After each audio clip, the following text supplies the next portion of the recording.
তো তিনিজন একেলগে দিছোঁ আমি তিনিজনৰ ভিতৰত যিজনকে দিয়ে আমি সেইজনক সহায় কৰি আমি জিকাই লৈ যাম ভাৰতীয় জাতীয় কংগ্ৰেছৰ প্ৰাৰ্থী হিচাপে আবেদন কৰিছোঁ আৰু মোৰ নাম প্ৰভাত কলিতা মোৰ লগত আছে মনজিৎ চাংমাই প্ৰভাত দাস তিনিজনে আমি প্ৰাৰ্থী বিচাৰি আহিছোঁ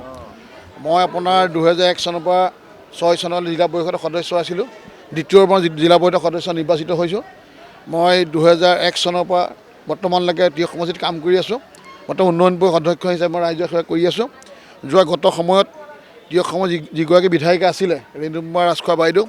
তেখেত 5 বছৰ ৰাইজৰ ওচৰত ওলোৱা নাই তেখেত অসুস্থ গতিকে বহুতখিনি সমস্যা আছে তিয়ক সমষ্টিত এই সমস্যাখিনি সমাধান কৰিবৰ কাৰণে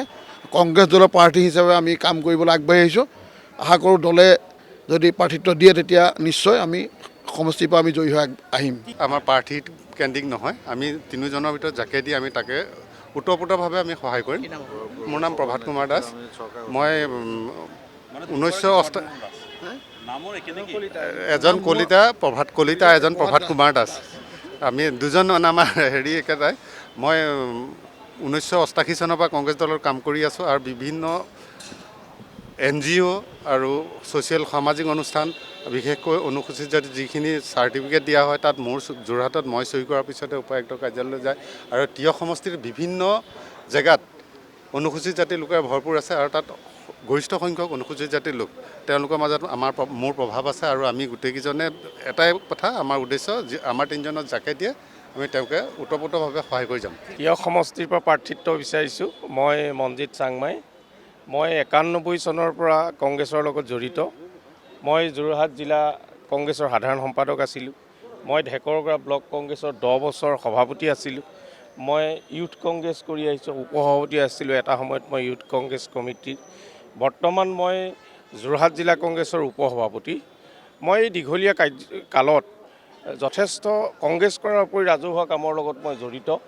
এই সময়ছোৱাত তিয়ক সমষ্টিৰ যিবিলাক সমস্যা দেখিছোঁ প্ৰধান সমস্যা বানপানীৰ সমস্যা আছে আমাৰ ৰাস্তা পদূলিৰ আমাৰ সমস্যা আছে স্বাস্থ্যৰ সমস্যা আছে আমাৰ শিক্ষাৰ সমস্যা আছে আমাৰ এনেকুৱা বিভিন্ন সমস্যা আছে এই সমস্যাবিলাক দূৰ কৰিবলৈ হ'লে মই ভাবোঁ কংগ্ৰেছ দলৰ চৰকাৰ হ'ব লাগে আৰু আমি তিয়ক সমষ্টি বুলি ক'লে যিটো আমাৰ নতুন তিয়ক একচুৱেল দেৰগাঁও সমষ্টিৰ সৰহসংখ্যক মণ্ডল লগ লাগি গঠিত হৈছে আমাৰ 17খন মণ্ডল দেৰগাঁও সমষ্টিৰ পৰা তিয়ক সমষ্টিলৈ গুচি গৈছে আৰু 5খন পুৰণা তিয়কৰ পৰা 5খন তিয়ক সমষ্টিলৈ আহিছে মানে নতুন তিয়ক হৈছে আৰু যোৰহাট সমষ্টিৰ পৰাও তেনেকুৱা ধৰণে 5খন গৈছে সৰহসংখ্যক ভোটাৰ এই ঢেকৰগাঁও যিটো ব্লক আমি য'ৰ পৰা আহিছোঁ আমি তিনিজন আৰু এজন আছে বাণী হাজৰিকা বুলি আমি চাৰিওজনেই ঢেকৰগাঁও ব্লকৰ পৰা আহিছোঁ ঢেকৰগাঁও ব্লকত 1 লাখৰ ওপৰত ভোট আছে গতিকে আমি ভাবোঁ যে আমাৰ ঢেকৰগাঁও ব্লকৰ পৰা আমাক প্ৰদেশ কংগ্ৰেছে টিকট দিব লাগে আমাৰ চাৰিজনৰ ভিতৰত যাকে দিয়ক চাৰিজনৰ ভিতৰত যাকেই দিয়ে আমি তেখেতক লৈ যাম আমাৰ দল শক্তিশালী হ'ব লাগে আমাৰ প্ৰাৰ্থীজন জিকিব লাগে